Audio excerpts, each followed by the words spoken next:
And we are back. Hope you managed to make the most of that break because now we're going to get non-stop action from here. We're going to be kicking off our first semifinals on this channel, but second semifinals overall, as the other semis were just zoomed through that one real quick.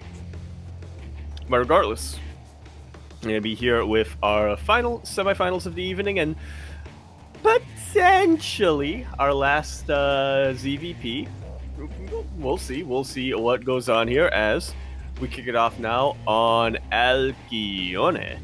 We're here in the bottom left-hand corner of the map, spawning all the way in the bottom left. We, of course, have our blue Protoss player coming down from the land of Korea. He is, of course, going to be representing Bleed Esports. Do you bleed? You will. We have NightMare. Of course, that's the movie you referenced, mate. That's the movie you've seen. Not Saving Private Ryan. None of the other movies, no. Justice League. No, that's Batman vs Superman. The other one.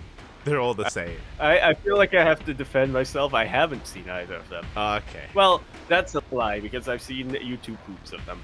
Okay. So that's basically the same thing as seeing them. As sporting in this right-hand corner, we have the red Zerg player representing Talon Esports. It's the Papi himself, our most recent GSL champion. It is Dark.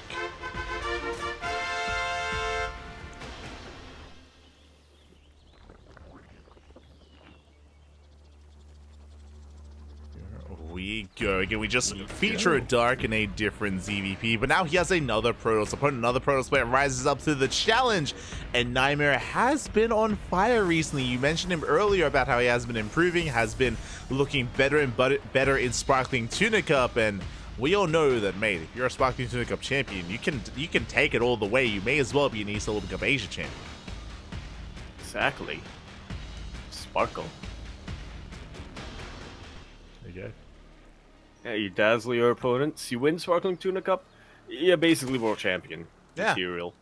There you go. I mean, it's just a formality, really, to just have to go through to Katowice and go through the tournament itself, or I guess now Riyadh, and go through the tournament itself.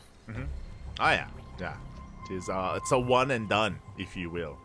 And yeah, we'll see how that does play out here. So for now, Stargate opener from NightMare. Standard stuff for the time being. When it comes to NightMare's playstyle in this matchup, it usually does thrive in chaos in the mid-game. Not usually too early on here, but in the mid-game, we can get into our own stride and get into our own aggression.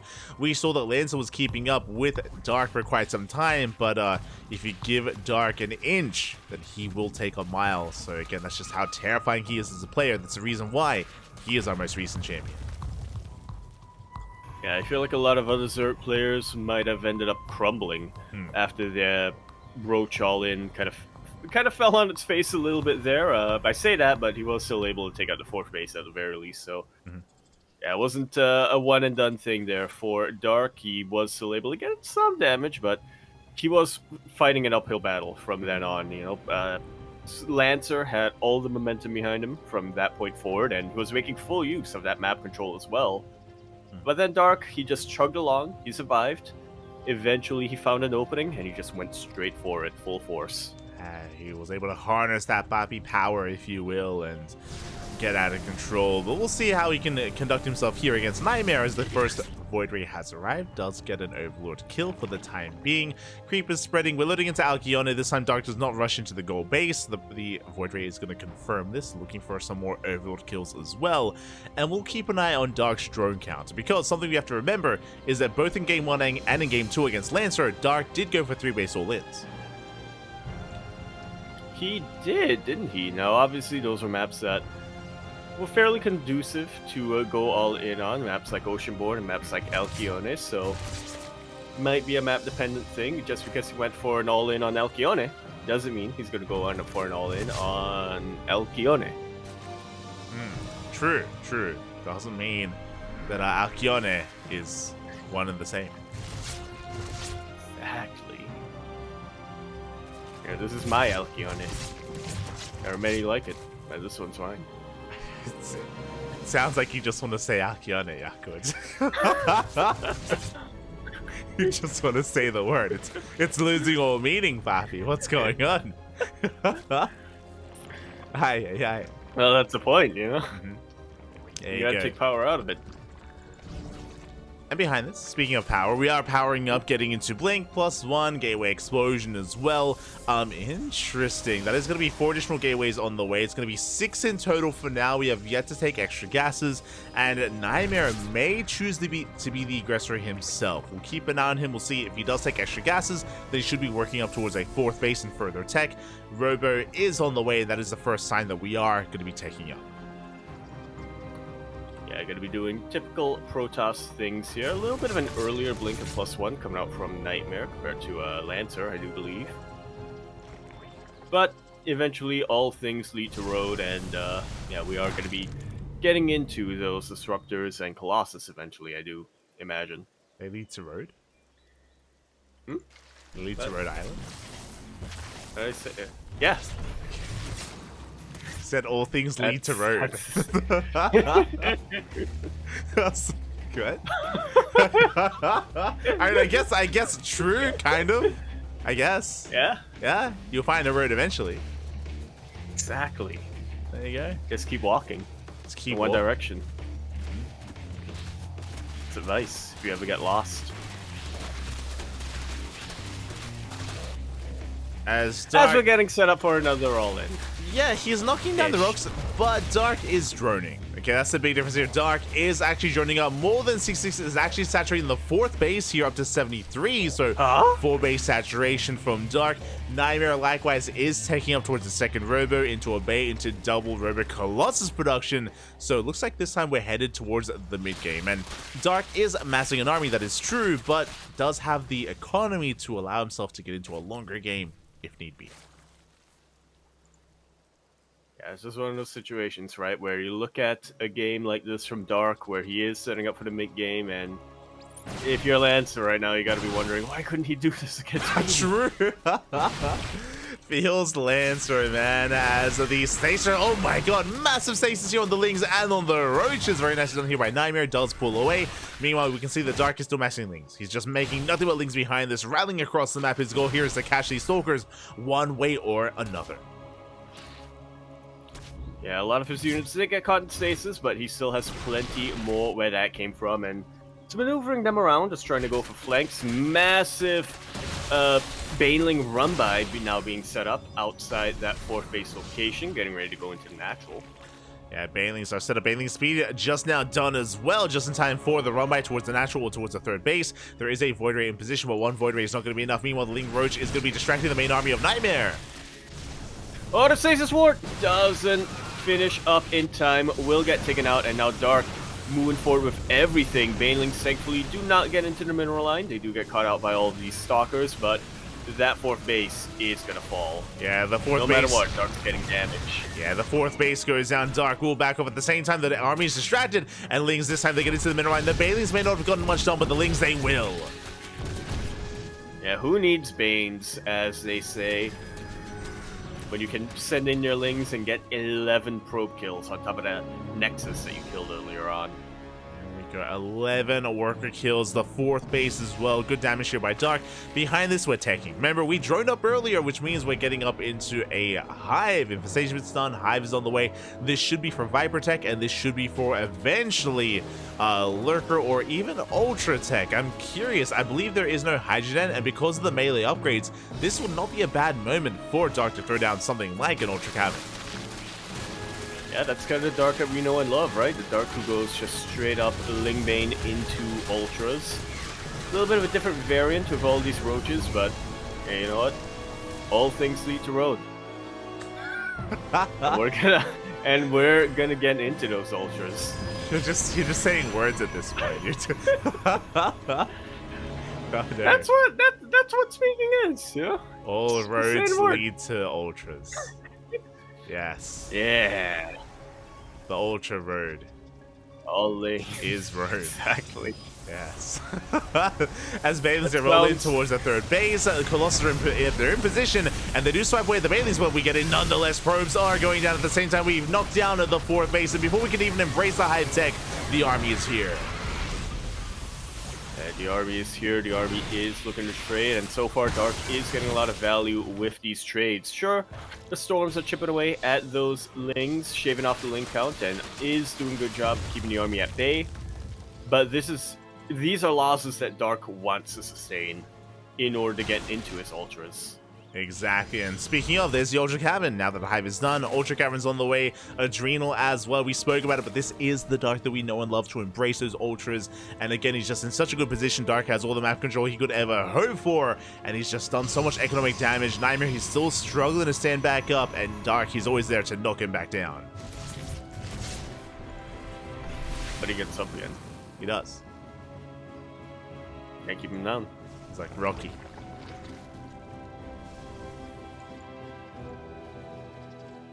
Balboa. I gotta. Adrian! Anyway. Have you seen the Rocky movies? See the Rocky 4. God damn it. That's all I need to see. Seen Creed? That was pretty good. I did. I saw the first one. You've seen Creed, yeah, because you're a Zoomer. Yeah. Of course. Yeah. They made more after that, but I didn't watch after that. They did make one. a Creed too, yes. Yeah. Polo had a kid? Sweet. He did. It's played by Michael B. Jordan. Yeah, there you go. As we get the basketball star. Exactly. You know. You knew him. As we are getting into our fight. Yeah. A lot of range. A lot of range. Oh, yeah. It's great. Yeah. See in a range. We now have Adrenal. Not sure what I was going. Not sure where I was going with that. We do have a lot of drop alerts being set up, as we do have our Ultra upgrades about to finish. Spire on the way as well, just in case this game goes long enough that that Dark feels like he needs to tech switch and get to Brute Lords. Yeah, we are getting ready for that with that Spire, with that eventual Broodlord tech. Meanwhile, here come the Jump Lords. We have Mass Link towards the natural. We have Creep encroaching on the bases of NightMare, and another army on the right-hand side. Ultras are amassing, or soon to be amassing as we speak, and it's on NightMare to survive this, on NightMare to hold. He is set up for Skytoss with those Stargates in the main. We're pouncing upon those High Templar. Ooh, we do distract the main army. The High Templar do zone away the Roaches, but here come the drops. Yeah, one cannon over here in the natural base is not going to be anywhere near enough to hold back this tide of Lings. Oh my god. High Templar! Looking exposed, but I guess Dark's attention was elsewhere. He does dive on in, but it looks like we should be able to save the High Templar. One High Templar does go down. At the same time, Lings, they collapse upon the goal base. Goal base does fall, and Lings, they bust into the main. 39 probes already going to be going down, and we're still not done. And remember, behind this, we're remaxing with Ultras. Yeah, once again, this is damage, or these are losses that Dark wanted to sustain, and he would have been happy just to throw away these Lings, but he also gets a gold base. He gets 40 probes behind all of this as well. Dark is just flexing his late game at this point.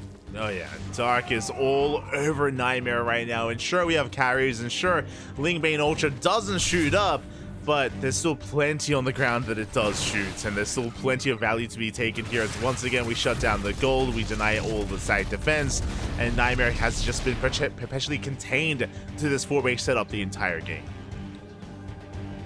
Yeah, and that's technically enough for Protoss to get into the late game, but you have to keep in mind that NightMare's also on sub-50 workers at this point, so while he does have those 4 bases, he's not really saturated well on them. A lot of the mineral patches are starting to fall as well.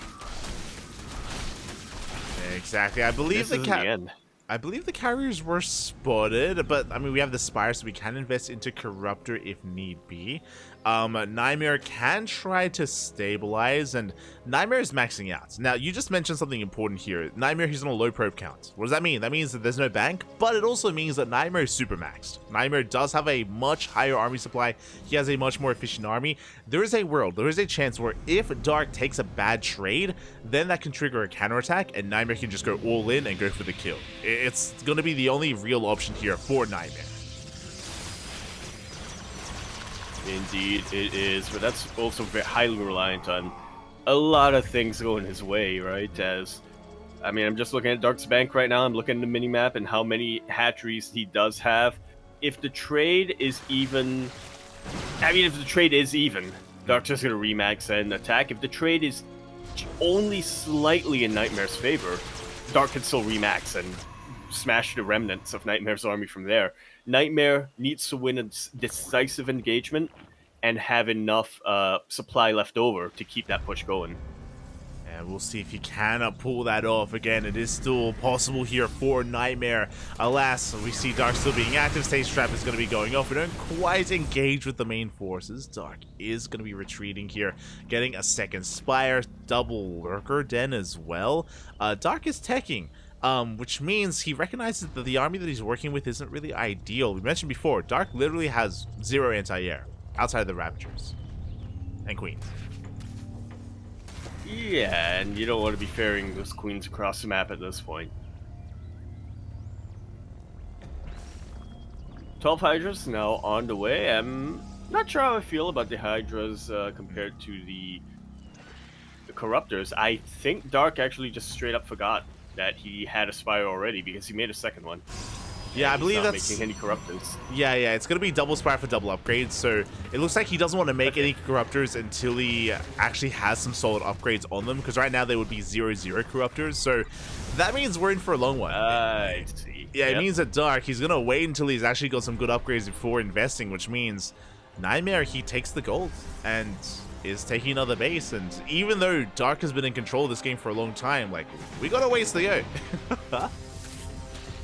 We do indeed. Dark now having to force to give NightMare a lot more breathing room, as it were, as the Ultra Force just spins around before it falls. Dark is able to force a cancel here, but he does trade out a lot of his units. Now, trading out Lings and Mains, pretty good for Dark, but trading out Ultras, not super sure that was worth it. Yeah, these are expensive losses here for Dark. Now, he does replace the Ultras with Lunker, as we do have Mass Lunker on the way.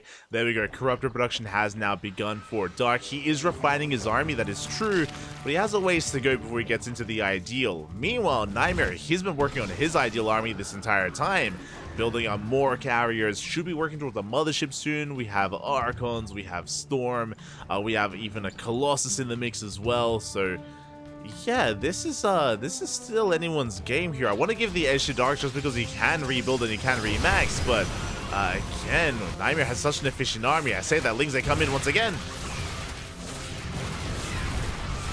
And they do, and they are able to force a lot of mining out or off this gold base. A couple more probes fall as well.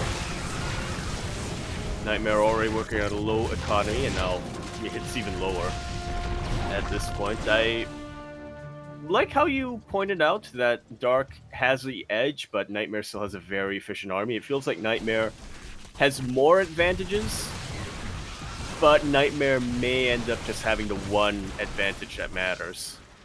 Yeah, I mean, especially because the other important thing here is that Dark has a lot of bases, but he hasn't taken any of NightMare's bases, right? We still have this left-hand potential base. We have here towards the bottom right. We have towards the center right as well. There are still these bases that have full saturation available, and NightMare could eventually expand there. Like, these are bases that could still be under control of the Protoss. Yeah, they can. They're gonna have to clear up some creep to get there, but eventually, if NightMare does get the detection, does clear up those tumors, he can start to get those bases. So, which is why we have seen a lot of Zerg players recently, Serral especially, has been just stealing their opponent's bases and mining from them as soon as they can. And, you know, if the base goes down, then it's still an advantage for the Zerg player because they're making sure that their opponent has less resources to work with eventually. Yeah, exactly. That's something that Dark has not done. Meanwhile, a link drop here towards the natural. Likewise, Nidus into the main. Link's getting into every single base. And we're dragging NightMare out of position. We're creating an opening ideally for Dark to try to take advantage of NightMare, pick away at units, or even pick away at a base. Yeah, a lot of production is vulnerable right now in that main base. NightMare a little bit distracted with the drop, and now his army is just not in position to deal with the Nidus back home. Yeah, he's forced to turn everything back around. These things are getting a lot done. They take down gateways. They're going for the Stargates as well. And remember, these things, they can always burrow. They can always try to burrow and dive in once again. The fleet beacon goes down. The Ultra actually ended up getting borrowed over here. Looks like we don't actually have detection of this army. Yeah, we do have the Observer, but it just wasn't quite in position. And not quite in position there. At the same time, Lurkers, they hit the gold, and you can see NightMare is being pulled apart. More probes are falling. NightMare looking for the main fight. The Fungal will not quite connect. Raises the army, as we do see NightMare being quite adventurous on creep. Yeah, he's diving pretty deep in, and at this point it does feel like he needs to. He needs to reciprocate all the damage that has been dealt to him, but I'm just not seeing it. Like, I say that as more Archons and all of these carriers rock up. We spoke about it, right? We were waiting for Dark to overextend to drop supply, and then we push, and here it is. The big counterattack has arrived. NightMare is up in army supply. We're pushing on through. The gold base is going to be going down. Now, what's important is that NightMare cannot just kill the gold. We have to keep pushing. We have to get more and more bases. We have to get on top of the main army of Dark. Yeah, if he wasn't all in before, he absolutely is now. Yeah, NightMare's got 36 probes. Like, he barely has an economy. He has basically one base economy back at home, or 1.5 bases. The army pushing forward. Another hatchery is going to go down. But remember, Dark, he can afford to lose these bases. He has plenty more bases towards the top left. Dark is buying time, and he's rebuilding and remaxing. Yeah, he's about to remax immediately like so. Just gathering up more Engineers Vipers, working on getting a couple more Corruptors to really deal with those carriers. And that is how many? That is 24 Corruptors here, alongside 11 Lurkers. So NightMare cannot push forward, not anymore, not into this army, not pre-sieged. Instead, we back off, we clear up some of this creep, and NightMare is taking some fresh mining bases. We'll be able to get this up and running. Likewise, Dark only has essentially a 2-base economy as well. Doesn't have the best economy himself here, doesn't have the best bank either, not gas-wise at least. Yeah, struggling a little bit on that gas, so he does need a little bit more time, or he does need to make sure that his next couple of trades are efficient. And when it's all said and done, as NightMare is going in for round 2, has he dealt enough damage? Yeah, we're still looking for more damage here. Vipers are going to be another big factor for NightMare. Did yoink in one of those Oracles. Meanwhile, do you see NightMare encroaching upon these northern bases? Side defense still not quite done, just now about to finish. And they don't look like they're gonna pop quite yet. Vipers do throw in their parabombs, so they do end up getting sniped by both the carriers and the High Templar. Carriers start to fall. These Corruptors taking a lot of damage from the Archons on the ground. Yeah, and in the end, only one carrier survives. Massive pickles here from Dark. Dark shuts down most of the Sky Toss. Only the one carrier left. They come back in. They go for the carry. It looks like it is barely going to go down. The Colossus as well will fall. And with that, there's not enough. Yeah, no, I was just going to say that was almost a good trade for NightMare, if not for the fact that he lost all of his carriers and he has no way to rebuild them. Yeah, and the Lurkers survive. That's what's important here. Dark has a standing army. NightMare, he was all in. That was all he had. It was all or nothing, and it was impressive what NightMare got done, but it still was not enough, as Dark is going in for a big counterattack, and NightMare just doesn't have the numbers to survive against this. Yeah, he doesn't have the economy, he doesn't have the production, he doesn't have the army. He does have a lot of storms. But even then, I don't think it's going to be enough, maybe? Yes, storms are coming in, but the High Templar, they get caught out, so they all get completely shut down. Void Rays have arrived. They're going to be able to focus this down as well, but there's only one Void Ray left now. 0 Void Rays left. Queen's coming to reinforce, and Dark, he holds the line. Indeed he does. Queen's even throwing out their transfuses. Reinforcing Nidus Worm does pay off massively. GG is called, and Dark, you'll be taking game number 1. GG, well played. Dark does take the first game. That was a wild one there, as honestly, Dark was in control for most of that game. I would say 75% of that game, Dark, he was knocking down bases, getting into mineral lines. He was just containing and suffocating NightMare. But then NightMare eventually broke free. He broke free and he was able to maraude across the map, able to get a lot of damage done, knocking down bases. Unfortunately, he was all in, right? Unfortunately, he was doing that off of 36 probes, so he had no longevity. And the longer that went on, the better it was for Dark. Yeah, without a doubt. Dark, who was building up towards the late game at the 8 or 9 minute mark, something like that. Did have to take a little bit of step back in the middle of that game when he did realize, wait a minute, you're getting carriers. And I pretty much only have ground units. Nothing shoots up. But from that point on, it was just non-stop action from the side of Dark. Oh, yeah. Non-stop action. With that, Dark takes the lead in the series. And now we're getting ready for game number 2. We're getting ready for Amphion. And after that game, I want to believe that, of course, NightMare can bounce back and make an ace match out of this, but the pressure is on the Korean Protoss. It isn't just on him to take the series, it's also on him to avoid the mirror matchup finals. Remember, Solar is lying in wait. Yeah, he'll be watching this series, trying to take notes of his opponents. I'm sure he himself would probably prefer to face NightMare, just so that, you know, he faces the same matchup that he's able to study here, but we shall see. See, I thought, Light, that you were going to say after game number 1, we're just going to see proxies in game number 2. One can only hope. I mean, one can only hope. I mean, I wouldn't put it past Dark. We've seen him proxy hatch plenty of times in this matchup. We'll see if he embraces it. Indeed, we shall, as we load into Amphion for our game number 2, where we're here in the top right-hand corner of the map, starting all the way in the top right. Of course, we have our blue Zerg player. He's coming down from the land of Korea. He, of course, is the Big Papa himself. Oh, we have Dark. Oh, we were looking at very different places, yeah. Oh. And spawning in the top left-hand corner, we have the South Korean. I was following the wrong cam. It's so good. Realized. South Korean Protoss player himself representing Bleed Esports. It is NightMare. And in the bottom left, we do have the Dark.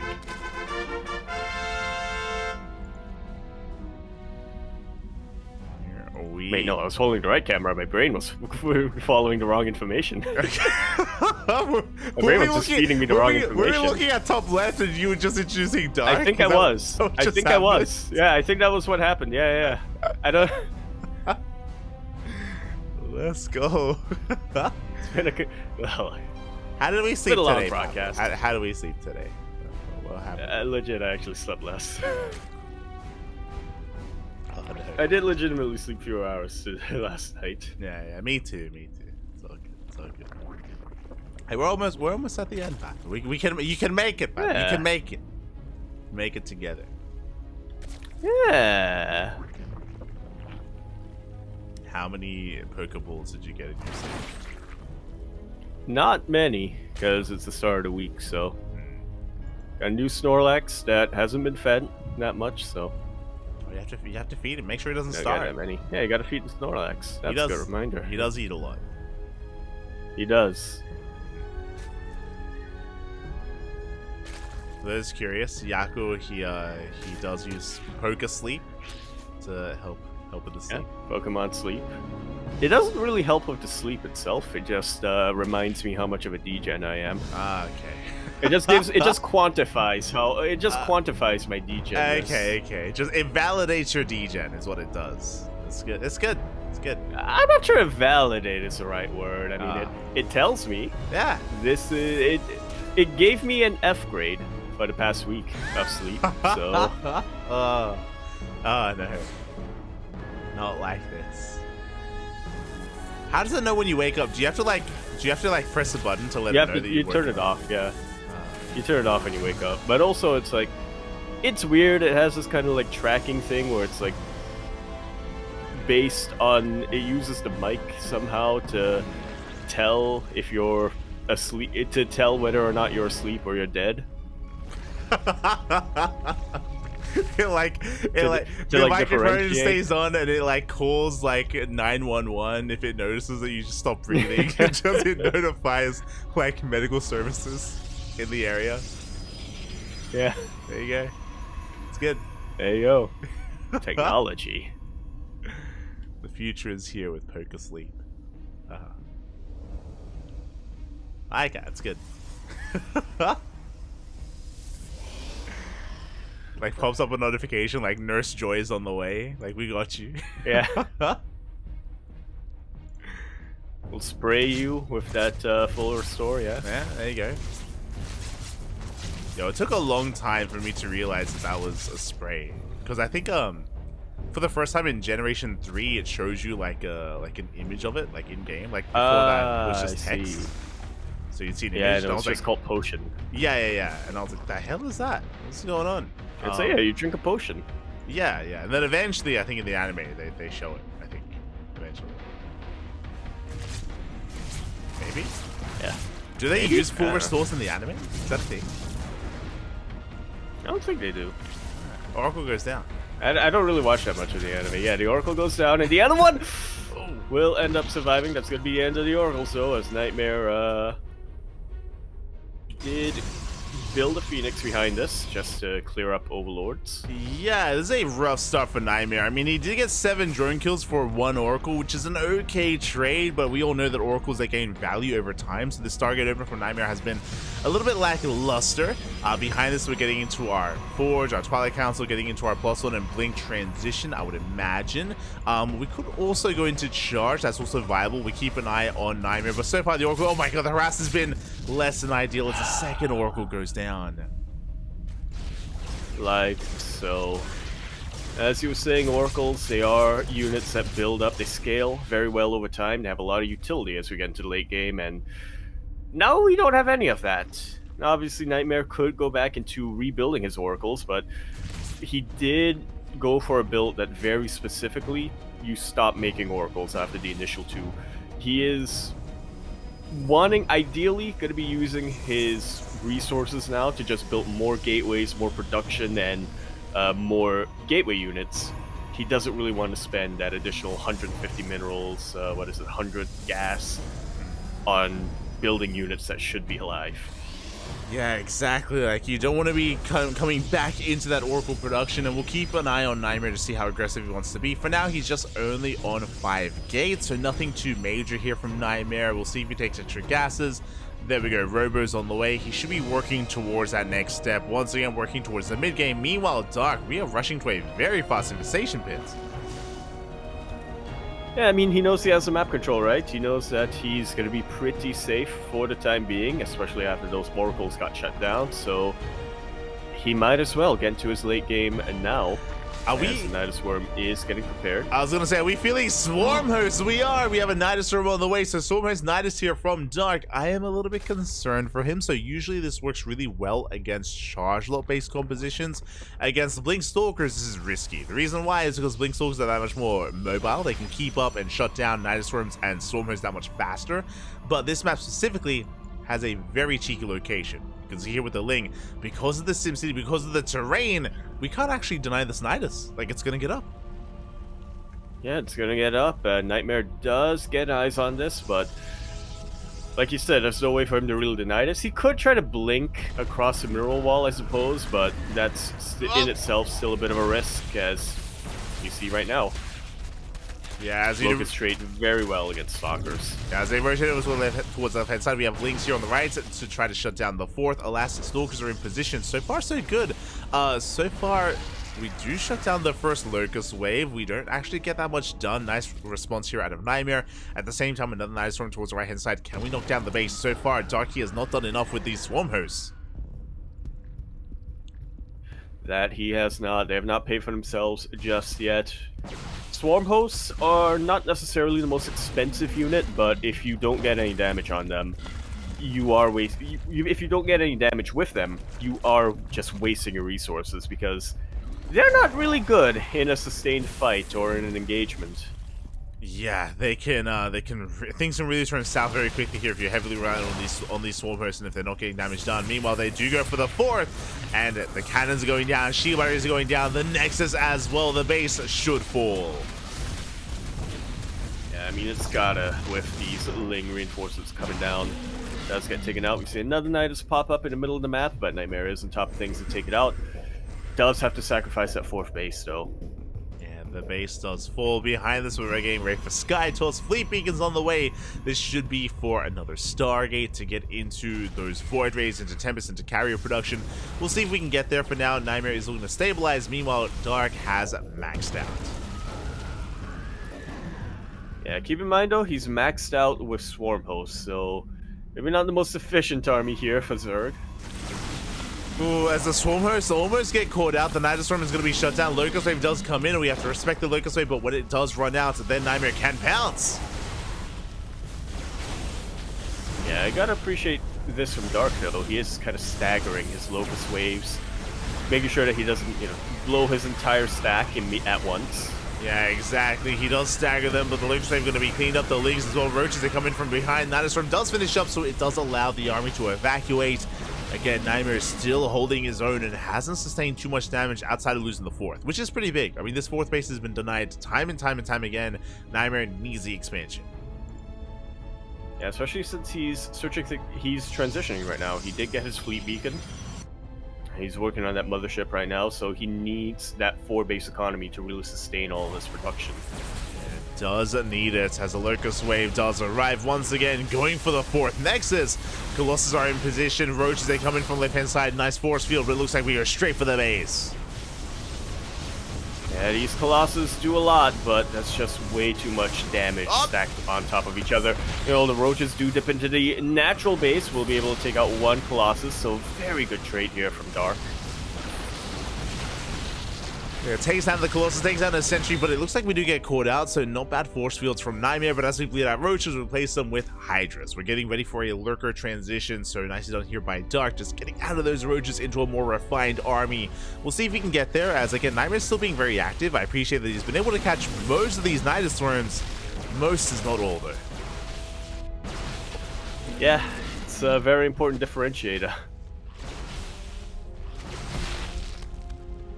Sometimes it feels like all, but in this case, it is not.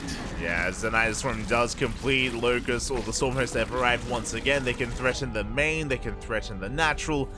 What do we go for as the Locust Wave is headed for the main base?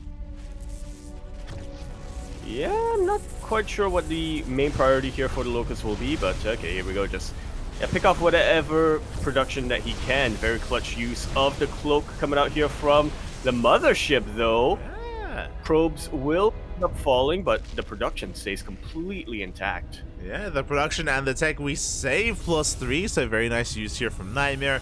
But the Nidus Storm is still up and running, which means we can go in once again. Instead, we rotate over towards the right-hand side. That is where the Lurkers are, at least. And Dark, he's got quite an amount of units out of the map here. He's got quite an amount of marauding forces. He's got Lurkers on the right, he's got Roaches on the left, and we have Stormhost in the Nidus.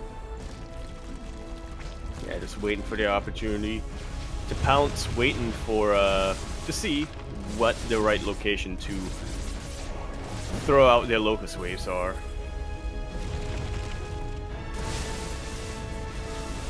Speaking of Locust Wave, once again going for the fourth base, we can force back the army. We're going for the Nexus! Up! Nexus will fall, battery overcharge not quite enough, and I was worried for NightMare before, but now I'm even more worried as he just has not been able to get into his game at all with that fourth base consistently going down. He had the fleet beacon for so long, and he's just not been able to really make use out of it. He's got the mothership, but he hasn't really been able to get to his star fleet yet. Exactly. We need to get into that sky toss. We're not there quite yet. So we get the mothership threatening a dive into the main with a recall, but alas, we are in position. At the same time, NightMare does move out. And when it comes to the main armies, NightMare does have a formidable force, right? When it comes to supplies, NightMare, he does have the army supply advantage. Bearing in mind that a lot of the supply is tied up in Stormhost as well for Dark, so we could try to take a fight. The mothership goes down to the Queens. Not something you see every day. Oh. Minus 350, minus 350. 300. Luck. It's the same. It should be 350 then, right? It just rolls out of tongue meta. It does. It does. As here we go, we have the Locust Wave headed towards the natural a little bit further back, so it's going to take quite some time to actually get into these bases. Damage is going to be done at the same time. NightMare, we are pushing forward again. It's all or nothing for NightMare. We have to commit at some point. I mean, at least the fourth base is finally getting back up and running, but I spoke too soon because we got another Nidus on the way. Yeah. And that base just doesn't look like it's going to stay mining ever in this game. That being said, NightMare is now maxed out. He is about to be maxed out, and he does have a much better army than what Dark has, considering he has all of those swarm hosts that aren't really going to be able to do much. Clutch juggling coming out from NightMare, keeping both of his Colossus alive, despite the yoinks. Ooh, we do fly too close to the sun. One Colossus go down at the same time across the map. The Locust Wave is coming in. Zealots do force a bit of a premature dive from the Locust, though. But the rest of them will get into the main base. The others do head for the top right. Bases are falling. NightMare is still committed. Sure, we shut down a hatchery, which was good, but we need more than that. Yeah, his fifth goes down, his fourth not too long after that, and I think NightMare has kind of had enough. He knows that he has to reciprocate this damage. He needs to deal big-time damage in order to get himself back into a winning position. Good feedback, but one yoink's still going to land, and all Colossus are going to fall. Oh my god, we had a massive spine wave there on the High Templar. There was 6, now we're down to 3 High Templar. The Colossus went down as well. The spine shots from the Lurkers were insane, and the Locust Wave has returned back home with the help of the Swarmers. We should be able to hold the line. We should be able to force NightMare back. Like so.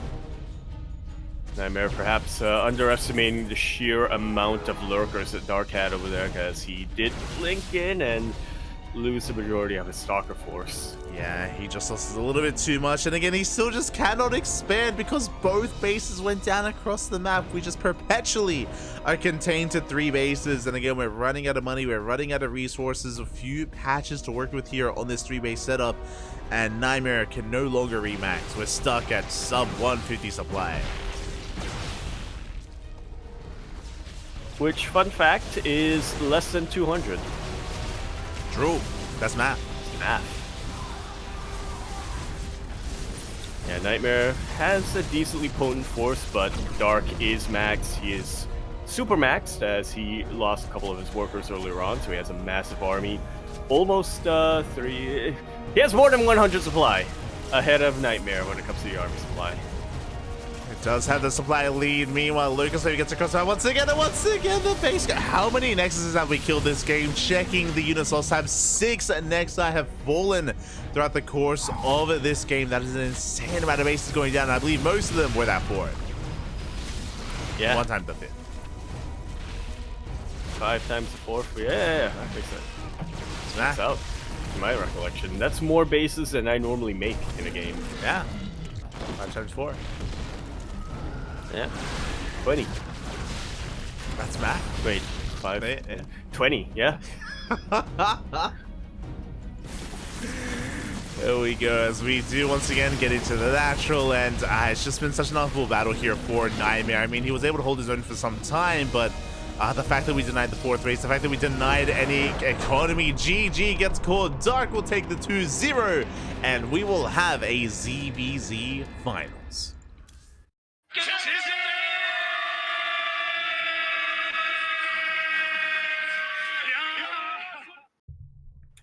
Whew, GG. Nicely done here from Dark. Unfortunately, we weren't able to avoid the ZvZ finals, but now that we're actually going to be getting it and looking at how Dark has performed so far tonight, I have to say, I'm pretty excited to see this now. Oh yeah, I'm ready for some chaos. I'm ready for some Korean ZvZ, Papi. We spoke about it earlier. Solar did take down some Zerg players to make it this far, but there was some fast games, some fast, high-action matches. And the last time we really did embrace Solar, if you remember, at least from my recollection, of course I believe we've casted Solar since then, but a lasting impression was Solar versus Rogue at DreamHack. Yeah, where Solar looked super on point. He had it tightened up, his mechanics were looking absolutely tight. He looked like he was the absolute favorite to come out in that series. And then Rogue just kind of tricked him into losing. Yeah, it was a very chaotic series between Rogue and Solar that was in the open stage of DreamHack Dallas. For those that are curious, the VODs are available on our channels, as we did cover them and cover Solar versus Rogue live at the time during the DreamHack open stage. And we'll see how our ZvZs have adapted and evolved here over the past couple of weeks, just because Dark versus Solar is a bit of a different kind of flavor of ZvZ. A lot of aggression should be expected from both players even.